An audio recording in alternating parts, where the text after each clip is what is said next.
সরকারি কাজে বাধা ও চিকিৎসককে মারধরের অভিযোগে গ্রেপ্তার হিঙ্গলগঞ্জে পঞ্চায়েত সদস্য। স্যান্ডেলবিল গ্রামীণ হাসপাতালে কর্তব্যরত চিকিৎসকের অভিযোগের ভিত্তিতে রাতে পুলিশি অভিযান। হিঙ্গলগঞ্জের স্যান্ডেলবিল গ্রাম পঞ্চায়েতের সদস্য মহসিন গাজীকে গ্রেপ্তার করল পুলিশ। অভিযোগ, তিনি সরকারি কাজে বাধা দেওয়ার পাশাপাশি স্যান্ডেলবিল গ্রামীণ হাসপাতালে কর্তব্যরত এক চিকিৎসকের সঙ্গে বচসায় জড়িয়ে পড়েন।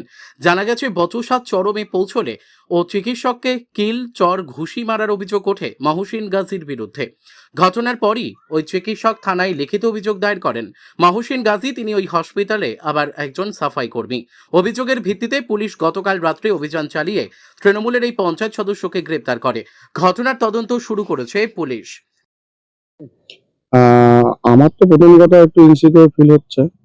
আর দ্বিতীয় কথা, আমার যেটা মনে হচ্ছে, আমি প্রোটেকশন ছাড়া আমার পক্ষে ডিউটি করা খুব ডিফিকাল্ট হয়ে যাচ্ছে। তো আমার এমনি ছুটি আছে, তো আমি ছুটি অ্যাপ্লাই করব।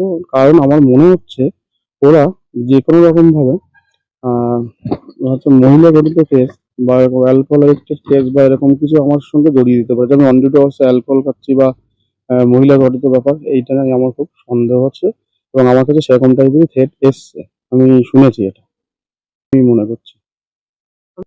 তো এই কেস যদি দিতে পারে, তো এটা তো কিছু করার নেই না। আমাদের ডাক্তারদের স্বাভাবিক ব্যাপার, আমরা সবকিছু ভালো করে দেখতে গেলে তো দেখতে হয়। এখন ও যদি ওরকম ভাবে যদি একটা সিন ক্রিয়েট করে দেয়, আমার এত বছর ধরে আমার এখানে এই রেপুটেশন কেউ এখনো পর্যন্ত বলতে পারবে না। তো সেটা যদি করে, তো সেটা তো খুব বাজে ব্যাপারই হয়। সেই জন্য আমি ওর তো অন্যভাবেই চিন্তা ভাবনাটা করছি। হ্যাঁ, আমি থানায় অভিযোগ করেছিলাম।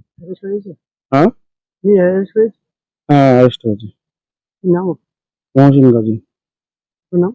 ডক্টর অতীন গায়ন। আমি স্যান্ডেলবিল RH। आप देख रहे हैं न्यूज UNI।